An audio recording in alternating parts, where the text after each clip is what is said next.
Hi hello வணக்கம். நான் உங்கள் சந்தோஷ். நல்லா இருப்போம் எல்லாரும் நல்லா இருப்போம். விஜய் அரசியல் கட்சி ஆரம்பிக்கிறதும் பூனம் பாண்டே இறக்குனதுக்கும் என்னடா சம்பந்தம், என்ன கனெக்ஷன்ஸ் அப்படின்னு கேட்குறீங்களா? நிறையவே கனெக்ஷன்ஸ் இருக்குங்க. ஒருவேளை இருக்குமோ ஒருவேளை இருக்குமோ அது என்னென்னன்றது இந்த வீடியோவில் நம்ம கிளியராக பார்த்துருவோம்.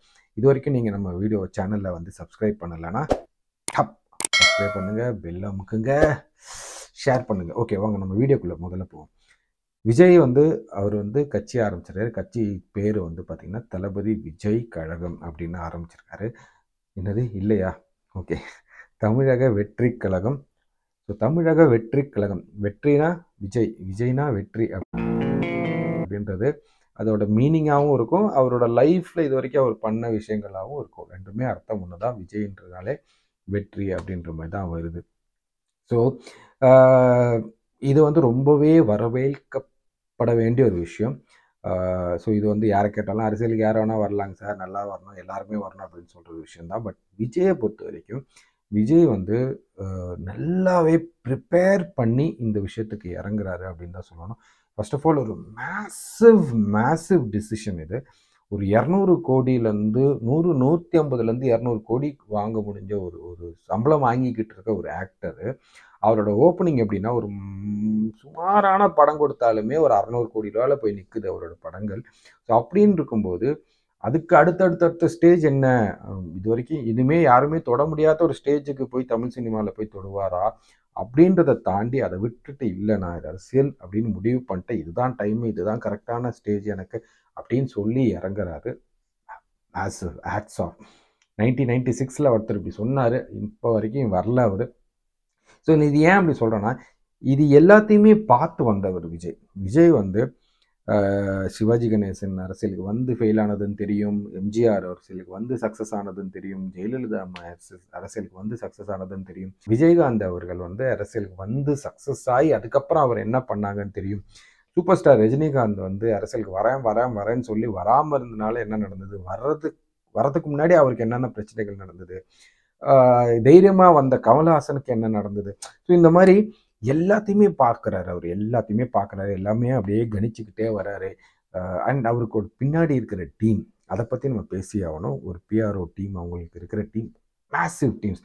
அதாவது நம்மளோட தமிழ்நாட்டில் அரசியல் அப்படின்னாலே இந்த ஜென்ரேஷனுக்கு அட்லீஸ்ட் இந்த ஒரு புரட்சியான ஒரு விஷயம் இந்த ஜல்லிக்கட்டு டைம் தான். எல்லாருக்கும் வணக்கம், நான் உங்கள் விஜய் பேசுகிறேன்.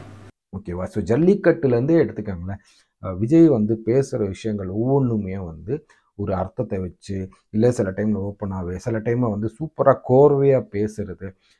அதுக்கப்புறம் அவரோட ஆடியோ ரிலீசஸ்லாம் பார்த்திங்கன்னா, ஆடியோ ரிலீசஸில் ரொம்ப அது ஒரு பயங்கரமான ஒரு மேடையாக யூஸ் பண்ணிக்கிட்டது. நிறைய விஷயங்களில் அவர் ஒரு ஸ்டெப்பாக மேலே மேலே மேலே மேலே எடுத்துகிட்டு போனார். ஸோ ஒரு பிளான் பண்ணி தாங்க இருக்கார். சும்மா எது பண்ணாலும் பிளான் பண்ணி வரணும் அப்படின்னு சொல்லி நம்ம வடிவேல் சொல்கிற மாதிரி பக்காவாக பிளான் பண்ணி ஒவ்வொரு ஸ்டெப் எடுத்து வச்சுட்டு இருக்காரு. மற்றது எல்லாமே கரெக்டாக இருக்கும். ஆனால் ஒன்று மட்டும் உறுதிங்க, தர்மம் தாங்க ஜெயிக்கும், நியாயம் தாங்க ஜெயிக்கும், ஆனால் கொஞ்சம் லேட்டாக ஜெயிக்கும். அங்கே ஒருத்தன் கிளம்பி வருவான், அடிபட்டு நொந்து நூலாகி, அவன் லீடராக மாறுவான். அவனுக்கு கீழே நடக்கும் பாருங்க ஒரு சர்க்கார். அதோட அவங்களோட அந்த மார்க்கெட்டிங் டீமாக இருக்கட்டும், அவங்களோட பிஆர்ஓவாக இருக்கட்டும். என்னடா மார்க்கெட்டிங் பிஆர்ஓன்னு ரொம்ப பேசுகிறேன் அப்படின்னு நினைக்கிறீங்களா? ஒன்றும் இல்லைங்க. இப்போ இருக்கிற செலிபிரிட்டிஸ் அத்தனை பேருக்கும், அது ஒரு சினிமா ஸ்டாராக இருக்கட்டும், இப்போ பொலிட்டிஷியன்ஸாக இருக்கட்டும், இல்லை ஒரு ஸ்போர்ட்ஸ் ஸ்டாராக இருக்கட்டும், எல்லாருக்குமே இந்த பிஆர்ஓஸ், மார்க்கெட்டிங் டீம்ஸ்ன்னு இருக்கவங்க, ஐடி விங், பொலிட்டிஷியன்ஸ்னால் இல்லை பொலிட்டிக்கல் பார்ட்டிஸ்னால் ஐடி விங்னே சொல்லலாம். இவங்களுக்கெல்லாம் என்னென்னா, இவங்க என்ன பண்ணணும்னு என்ன போடணும், என்ன ட்ரெஸ்ஸு போடணும், என்ன பண்ணணும், என்ன சோஷியல் மீடியாவில் அப்லோட் பண்ணணும், எல்லாமே அவங்க தான் டிசைட் பண்ணுறாங்க. ஸோ அது ஸ்ட்ராங்காக இருந்ததுனாலே உங்களுக்கு ஈஸியாக போயிடுங்க. விஜயகாந்த் சார் பாவம் அதெல்லாம் நல்லா ஸ்ட்ராங்காக அப்போ அந்த காலத்தில் இருந்ததுன்னா நல்லா இருந்திருக்கும். என்ன ஒன்று, அந்த காலத்தில் அதை நியூஸ் சேனல் அப்படின்னு சொல்லுவாங்க. நமக்கு ஒரு நல்ல நியூஸ் சேனல் இருந்ததுன்னா, நம்ம நியூஸ் சேனல் ப்ராப்ளமாக இருந்ததுன்னா நம்ம அரசியல் வின் பண்ணலாம், நம்ம கட்சி வின் ஆகும் அப்படின்ற மாதிரி தான். நீங்கள் ஏடிஎம்கே எடுத்துக்கிட்டாலும் சரி, டிஎம்கே எடுத்துக்கிட்டாலும் அதுதான் பண்ணாங்க.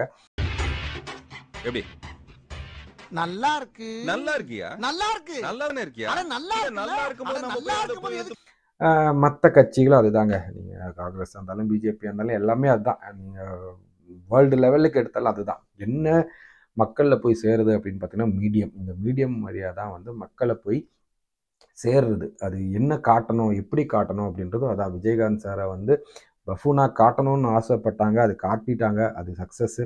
அது இப்போ வந்து அவர் இறந்ததுக்கப்புறம் நிறைய பேர் ஊன்றாங்க. பட் அவரு தாங்க தலைவர்.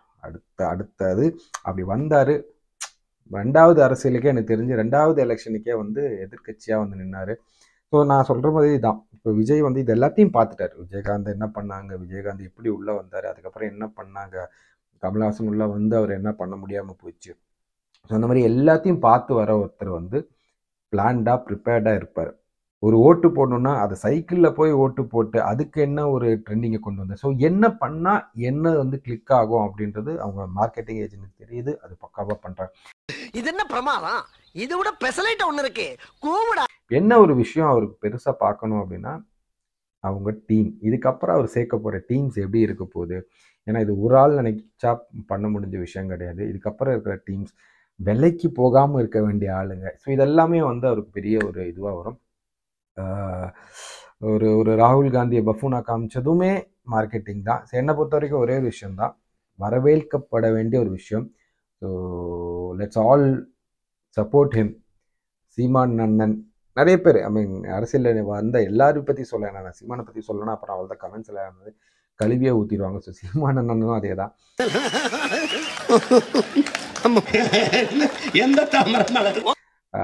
யார் யார் என்னென்ன நல்லது பண்ணியிருக்காங்க, ப்ளஸ் என்னது நல்லதுன்னு நான் சொல்கிறது வந்து அகெயின் மீடியா வைஸில் என்ன ப்ளஸ்ஸு என்ன மைனஸ்.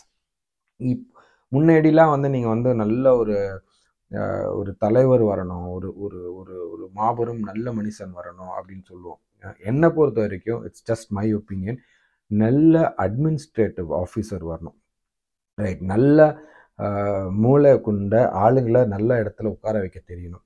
அவங்க சொல்கிற நல்ல நல்ல விஷயங்களை எடுத்துக்க தெரியணும். ஸோ இதுதான் ஒரு தலைவருக்கு தேவை. ஒரு சிஎம்முக்கோ ஒரு பிஎம்முக்கோ தேவையான விஷயங்கள் இதுதான். அந்த நாலேஜ் இருக்கணும். நாலேஜுக்கு உண்டான ஆளுங்களை கரெக்டான இடத்துல உட்கார வைக்கணும். அண்ட் தென் கரெக்டான விஷயங்களை நம்ம வந்து ப்ரோஆக்டிவாக யோசிக்கணும். விஜய்க்கு வந்து இது எல்லாமே இருக்குது அப்படின்னு சொல்லி நான் ஒரு பயங்கரமான அஜித் ஃபேன். ஏன்னா எங்கள் வீட்டில் விஜய், எங்கள் அண்ணனுங்க வந்து விஜய் பிடிக்கும், அதனாலே நான் அஜித் ஃபேன். அவனுக்கு என்னவோ அதுக்கு ஆப்போசிட் தான். நான் அப்படி தான் எங்கள் வீட்டில் நடக்கும். தலைவா தலைவா தளபதி தான் என்றும், தளபதி தான் என்றும், தலைதான் என்றும். ஸோ இந்த விஷயத்தில் நான் வந்து பக்காவான விஜய் ஃபேனாக இருக்க விரும்புகிறேன். கண்டிப்பாக என்னோடய சப்போர்ட் விஜய்க்கு, என்னோடய ஓட்டு விஜய்க்கு. நம்ம ஒரு சர்க்கார் படத்தில் காமிச்ச மாதிரி அந்த அரசியல் டைமில், அந்த எலெக்ஷன் டைமில் இங்கேருந்து அங்கே வந்து நான் கண்டிப்பாக அவருக்கு ஓட்டு போடுவேன். இது இங்கேயே நான் பதிவு பண்ணுறேன். ஓகே, விஜய் பற்றி பேசிட்டோம். பூனம் பாண்டே அதுக்கு என்னடா கனெக்ஷன் அப்படின்ற அதுக்கு முன்னாடி இன்னொரு விஷயம் சொல்லணும்னு ஆசைப்பட்றேன். அது வேறு எதுவும் இல்லை. அஜித் வந்து சினிமா வேண்டான்னு சொல்லி அவர் பேஷன் நோக்கி போகிறாரு. விஜய் இப்போ அவர் சினிமா வேண்டான்னு சொல்லி இதை நோக்கி போகிறாரு. அப்படி இப்படின்னு நிறைய வந்து பேச்சு வருது. இதில் வந்து விஜய்க்கு 69th மூவி என்ன அப்படின்றது ஒரு பெரிய போட்டி போய்கிட்டு இருக்கு. எனக்கு தெரிஞ்சு முதல்வன் மாதிரி ஒரு பயங்கரமான ஒரு படம் வந்ததுன்னா சூப்பராக இருக்கும். ஒரு பொலிட்டிக்ஸ், ஒரு சிஎம் ஆகிற மாதிரி ஒரு படங்கள்லாம் வந்தா சூப்பர். இது சாத்தியம்னா நான் தயார். ஒரு நாள் விஜய் சார் நிறைய பேர் போட்டி போடுறாங்க. நானுமே ஒரு சின்ன கதை வச்சிருக்கேன். முடிஞ்சா கழுதைக்கு என்ன ஒரு ஆசை பாருங்களேன். சரி, எனிவேஸ்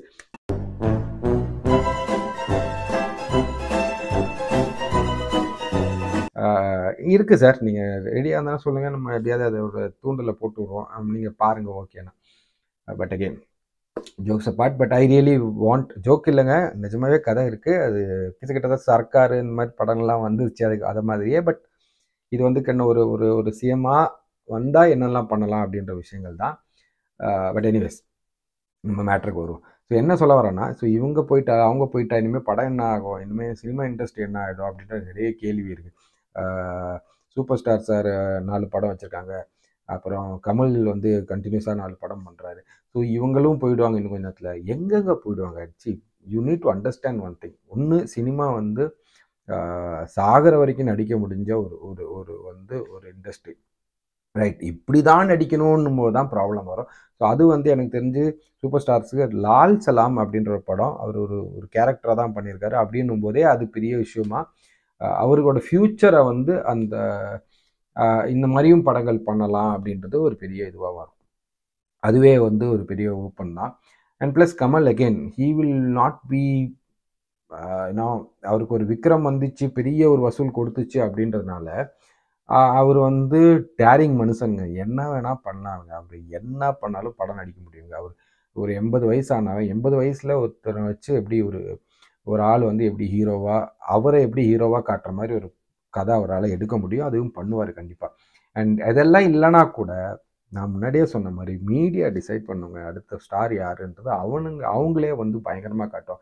ஸ்கில் இருக்கும், கண்டிப்பாக ஸ்கில் இருக்கிறவங்கள இன்னும் பிரபலமாக பயங்கரமான ஒரு ஹீரோவாக இந்த மீடியாஸே காட்டிடாது. ஸ்போர்ட்ஸாக இருக்கட்டும், சினிமாவாக இருக்கட்டும். சச்சின் போயிட்டாருன்றது கிரிக்கெட் முடியலை, விராட் கோலி போனாலுமே கிரிக்கெட் முடிய போகிறது கிடையாது. ஸோ அதே மாதிரி தான் இங்கேயும் அஜித் விஜய் போனால் அடுத்த ஆளுங்களை யாருன்ட்டு இவங்களே வந்து பெருசாக தூக்கி காட்ட போகிறாங்க. அந்த அளவுக்கு ஸ்கில்ஃபுல் வந்து நம்ம இண்டஸ்ட்ரீஸில் கண்டிப்பாக இருக்குது. ஓகே, இப்போ பூனம் பாண்டே. இந்த பூனம் பாண்டேக்கும் இதுக்கு என்ன வித்தியாசம்? பூனம் பாண்டேவும் கிட்டத்தட்ட இதே தாங்க. அவங்க யாருன்னு உங்களுக்கு தெரியாமல் இருந்ததுன்னா தயவு செஞ்சு கூகுள் பண்ணி பாருங்கள். தெரியாமல் இருக்க வாய்ப்புகள் ரொம்ப கம்மி. அப்படி தெரியலன்னா நான் சொல்கிறேன் பாருங்கள். 2011 வந்து இந்தியா வேர்ல்டு கப் ஜெயிக்கும்போது வெறும் 19 வயசு இந்த பொண்ணுக்கு. இவங்க வந்து ஒரு பாலிவுட் மாடல், ஓகேங்களா, ஒரு ஆக்ட்ரஸ்ன்னு சொல்லலாம். மாடல் ஆக்ட்ரஸ் 2-3 படம் அவங்க வந்திருக்காங்க. ஸோ இவங்க வந்து அந்த 2011 வேர்ல்டு கப் ஃபைனலில் வந்து இந்தியா ஜெயிச்சதுன்னா நான் வந்து அம்மனமாக, அதாவது நேக்கடாக வந்து அந்த கிரவுண்டை சுற்றி ஓடுறேன், என்ன இது இல்லை வந்து மும்பை ஸ்ட்ரீட்ஸில் மும்பை வாங்கடைக்கு முன்னாடி ஓடுறேன் அப்படி இப்படின்லாம் வந்து பயங்கர சர்ச்சை. அதுதான் ஃபஸ்ட்டு சர்ச்சை. இந்த மாதிரி ஒரு சர்ச்சை நாயகி அப்படின்னா கான்ட்ரவர்சிஸ் கியூயின் அப்படின்னு சொல்லலாம். அந்த மாதிரி ஒவ்வொரு விஷயமும் அவங்க பண்ணுறது எல்லாமே ஒரு கான்ட்ரவர்சியாக இருக்கும். ஒரு மாதிரி நான் சொன்ன மாதிரியே மார்க்கெட்டிங் தான், ஆனால் நெகட்டிவ் மார்க்கெட்டிங் சைடில் போவாங்க அவங்க. அதுக்கப்புறம் அந்த இது வந்து இந்தியா ஜெயிச்சது, ஆனால் அப்படி ஓடினாங்களான்னா இல்லை, என்னடா ஏன்னா பிசிசிஐ ஒத்துக்கலை அப்படின்னு மாதிரி சொன்னாங்க. அதுக்கப்புறம் 2012 வந்து ஷாருக் கான் டீம், அதாவது கொல்கட்டா நைட் ரைடர்ஸ் ஐபிஎல் ஜெயிச்சதுக்கப்புறம் அவங்க அப்படி பண்ணாங்க அப்படின்னு சொன்னாங்க. நான் இது வரைக்கும் கிளிப்பிங் பார்க்கலங்க, நீங்கள் பார்த்தீங்கன்னா பாருங்கள்.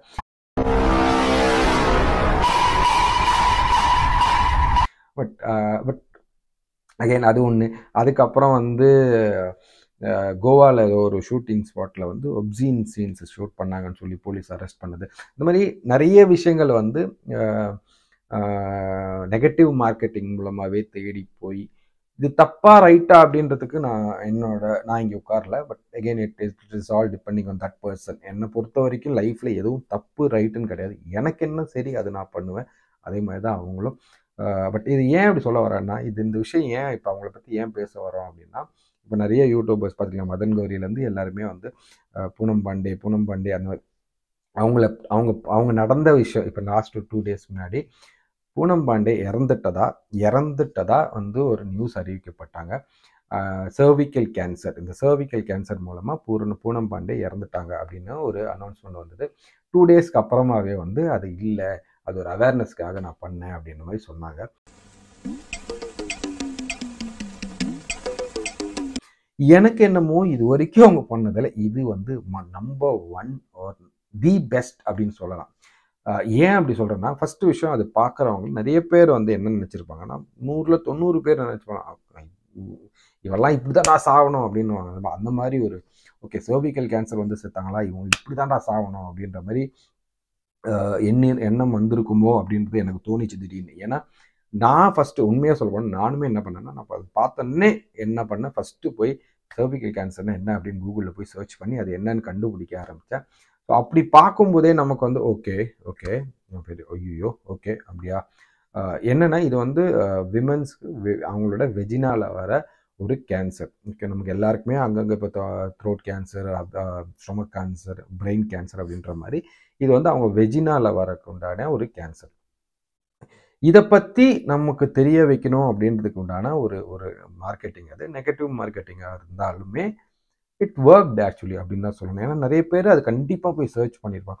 இன்றைக்கி இப்போ நீங்கள் வீடியோ பார்த்துருந்தாலும் போய் கண்டிப்பாக எனக்கு சர்ச் பண்ணுவீங்கன்னு அப்படின்னு நான் நம்புகிறேன். அப்படி சர்ச் பண்ணியிருந்தீங்கன்னா கண்டிப்பாக வந்து கமெண்ட்ஸில் போடுங்க.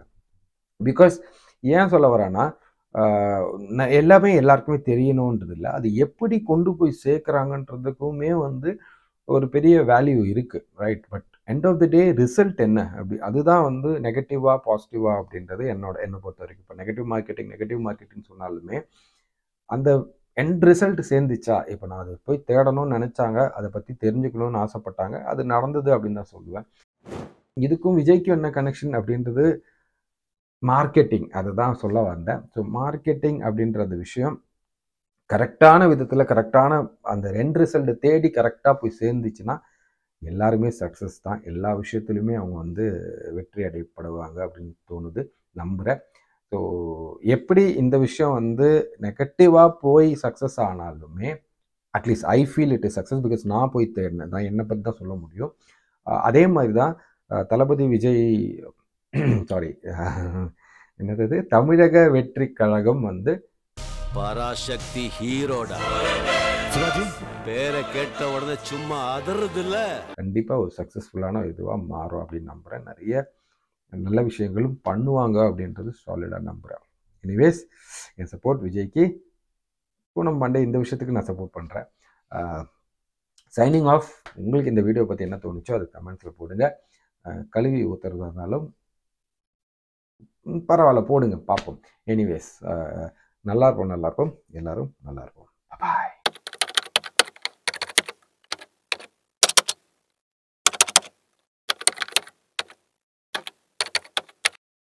என்னுடைய கனவெல்லாம் சினிமா.